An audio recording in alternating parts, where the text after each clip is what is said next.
I want to thank my granddaughter Maria and my grandson Nathaniel for inviting me and for your rabbis to allow me to speak to you during your trip to Warsaw. Warsaw, Poland is my birthplace, and the ghetto brings me sad and tragic memories. I was 7 years old when the Jews of Warsaw were told by the Nazi occupiers to abandon their homes and to relocate to an area of Warsaw designated as the Jewish ghetto. They built a wall around it, which was topped up by spikes and broken glass. We moved to a small apartment in the center of the ghetto. It was on the corner of Gęsia and Pavia streets. Pavia was the location of the infamous Nazi prison known as Pawiak. When we used to pass by, we could hear screams coming from the basement windows. In the ghetto, for us Jews, there were no laws, no trials, no judges, just German guards and police who decided who would live and who would die. There was no food coming in, and we existed on frozen potatoes that may have fallen off a train passing near the wall. In fact, once I and my friends ran along the tracks picking up these potatoes and putting them in sacks and carrying them on our shoulders, when suddenly some non-Jewish youngsters ran after us screaming, "Jew, Jew," and using razor blades and cutting those bags so the potatoes fell on the ground, and we came back to the ghetto with nothing. In fact, there was other things, many other problems. There was no medical facilities in the ghetto, and many people died of disease such as typhus or even cholera, as well as simply from starvation because there was just no food for everyone. The ghetto was a terrible place.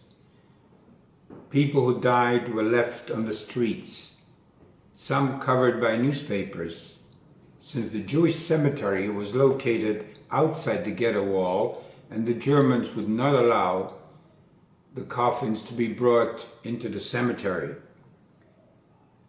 As soon as the Jews were settled in the ghetto, the Germans began mass deportations to the camps, such as Treblinka, Majdanek, and Auschwitz.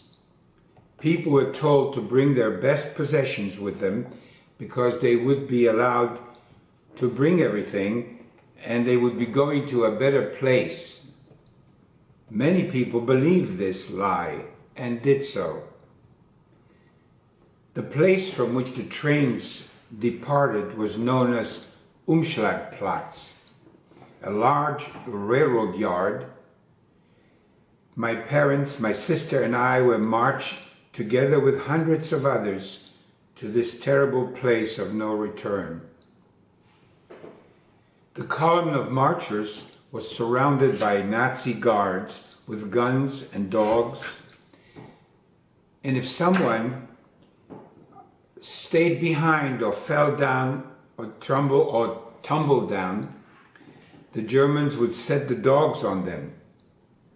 As we walked, we passed an abandoned trolley car, and my father asked me to step into one of those cars and hide on the floor until they're gone by, and this way I would save myself until the column passed. I was so frightened to be left alone, and I simply refused to remain behind. I remember my father was very angry, and he even shouted at me. But by then, it was too late, and we had already passed the trolley cars. By Hashem's miracle, we were able to escape from that Umschlagplatz, and we returned to our apartment in the ghetto. One incident from life in the ghetto comes to mind at this point.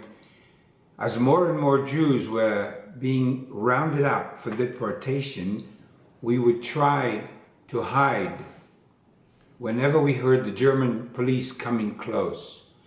Once the people in our building decided to hide in a sewer that was close by. We all climbed down a steep ladder with my mother holding my sister, and after a few minutes of deadly quiet in the sewer, my sister started crying. The people around us were ready to strangle her and make her stop crying. Fortunately, someone had a piece of cloth which she shaped into a pacifier, and my sister stopped her cries. It was truly a ness or a miracle that the Germans did not hear her. Not long afterwards, we joined a group of non-Jews who were allowed by the Germans to enter the ghetto, ostensibly to trade with the Jews, but actually to steal from the empty apartments left by the Jewish people who were deported. My father paid the leader to let us join them on their return trip outside the ghetto. This was 1943. This was also the last time that I saw my father alive. Somehow my mother made arrangements for me to go to a barber shop, and my father would be in the same barber shop. Of course, no one should recognize him, nor my mother. And she said, if we sit quietly and my father walks in, he'll be able to see you. As we walked into the barber shop and my father was sitting in a chair waiting for his turn, some German soldiers walked in, and my mother became frightened and pale, and she grabbed me by the arm and took me out of the shop.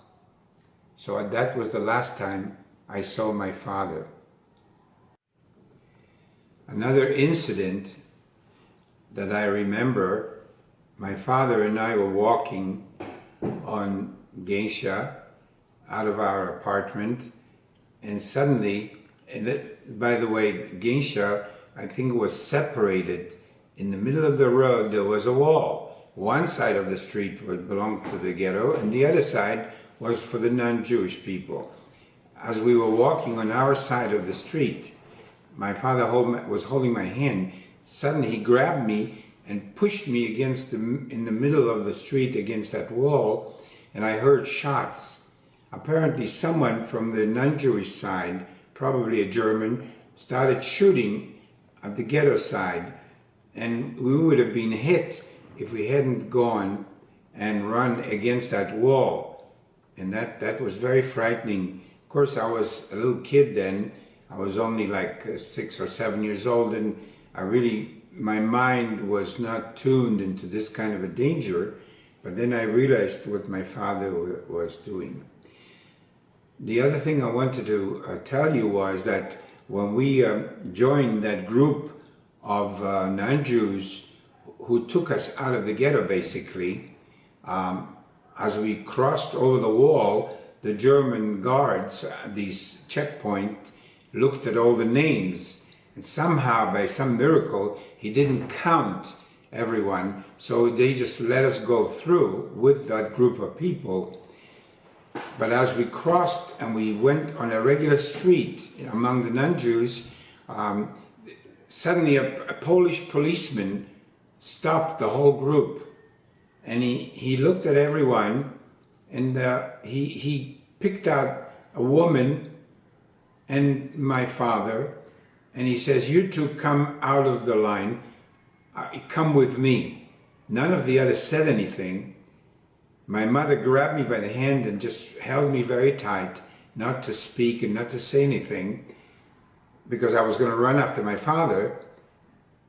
But fortunately I didn't. And then this non-Jewish woman who was like in charge of it, she said, "We all have to separate immediately. We all have to separate, because if we go as a group, somebody else will stop us." So we separated, and my mother looked at me, and she looked at my coat. I had a paper with an address on it that she connected to my coat, and all of a sudden I looked around, everyone was gone. So was my mother and my sister, and all those other people disappeared. And here I was with this little paper, and I looked at it, and I didn't quite understand what was on it, but I saw a passerby. I said, "This address, tell me the address, where is it?" And he says, "Yeah, you go 2 blocks and then make a turn."